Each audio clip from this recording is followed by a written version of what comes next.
To avoid waste of resources and your precious time, you just have to get it right. In this particular video, I'm going to teach you how to make v-neck appropriately.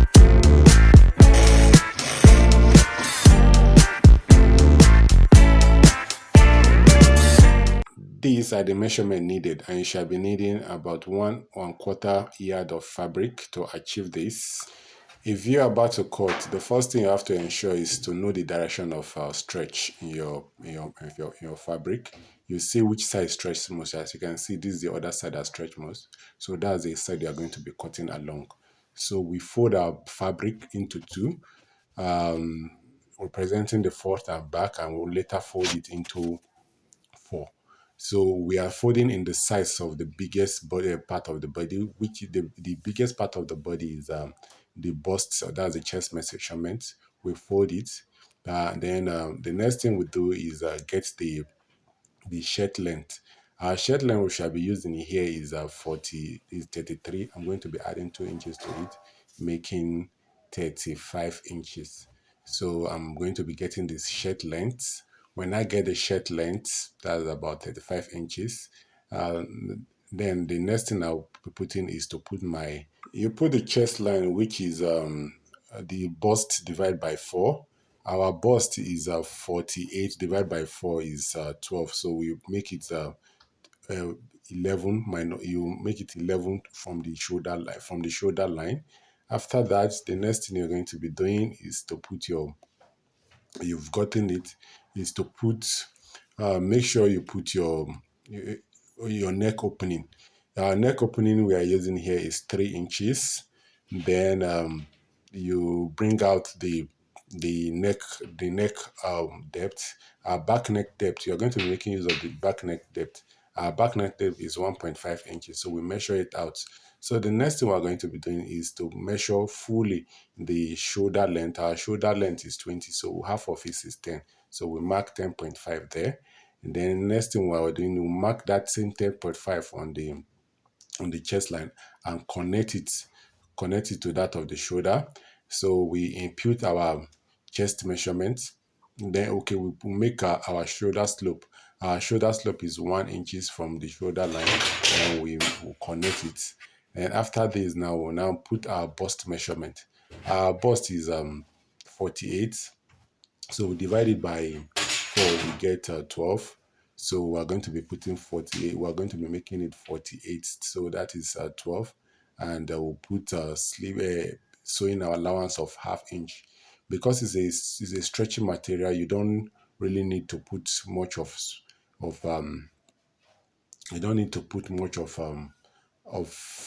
a sewing allowance, and you now curve it out. You just make sure that it's a bit deep. So this is how you're going to cut it out, curve the armhole out. So if you've gotten the armhole, next you shall be doing is to use that same measurement on the bust measurement at the hem, then connect with a ruler. So this is your back pattern. You've gotten your back pattern, you cut it out. When you cut it out from this particular this back pattern, the next thing you shall be doing is separate the two. Separate the two. You know you are cutting it is the two you are cutting simultaneously, both the front and the back. So you separate the two of them. When you separate the two of them, then you will now cut out the front pattern. The only difference in the front pattern is the neck depth.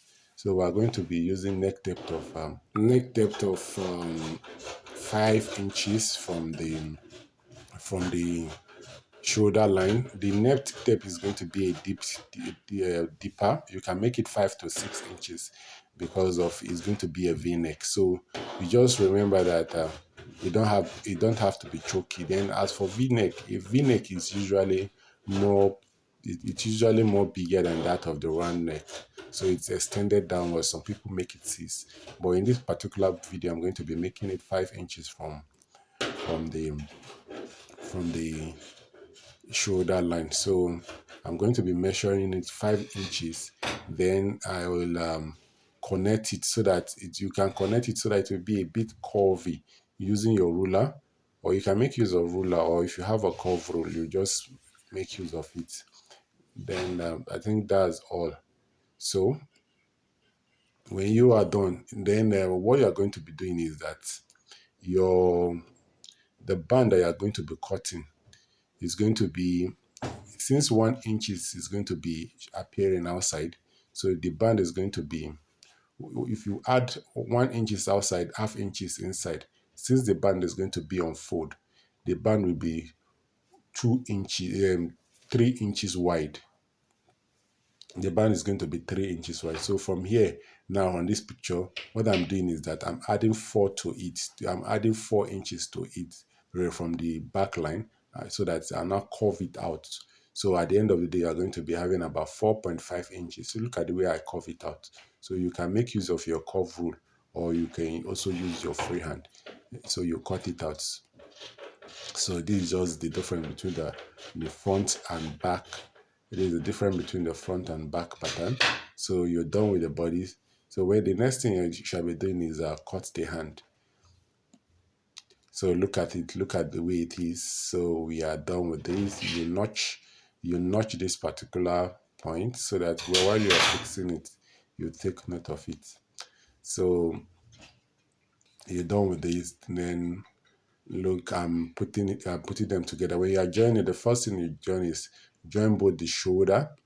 If you join both the shoulder, so before you cut out the neck band, so you have to make measurement of just have to measure the total length of the neck, the neck diameter. So in this particular one is about 22 inches. So I'm going to be cutting the band. The band is 3 inches. So instead of making it 22 inches wide, I'm going to be subtracting it, because the band is elastic. So this is a rib material.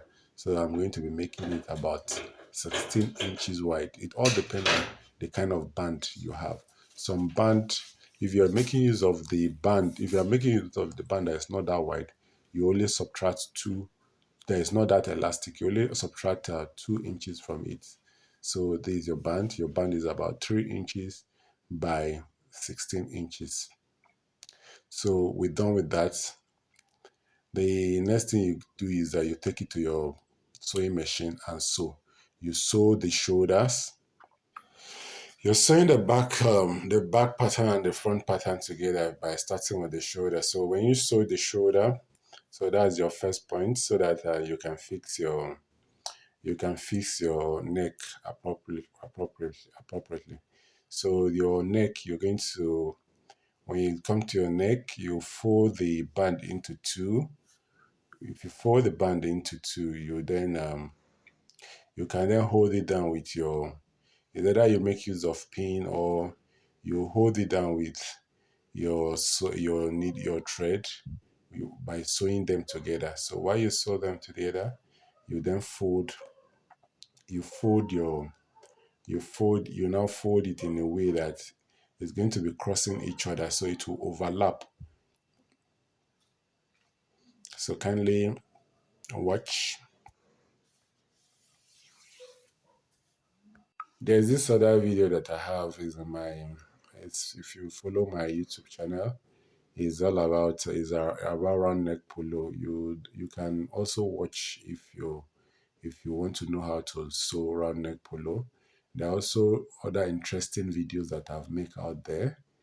Please, the only way you can use to compensate us is by sharing, liking, and commenting on this video. So when you're done sewing the shoulder, what you're going to do is that you pick it up in a way whereby you're going to be making it exactly to pick it from the front and the back. So you notch the back. So that's the midpoint. When you notch the back, I'm recutting the band here because I decided to change the color of my band. So it's still the same size, 3 inches by 16 inches. So I cut it out. I'm using a rib fabric to represent my bag. You can as well use the same fabric that you use your for your polo. It all depends on what you have at hand. So I'm holding it down. I folded it into two. I held it down with my sewing machine. So after I held it down, I notched the midpoint.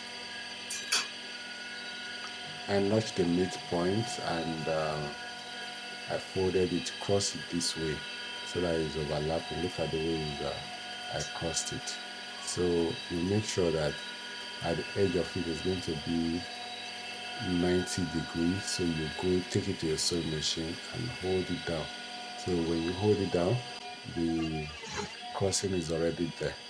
So when you cross it, then look at it. So what I'm going to do now is bring down this thing already, my polo, that the neck is already held together.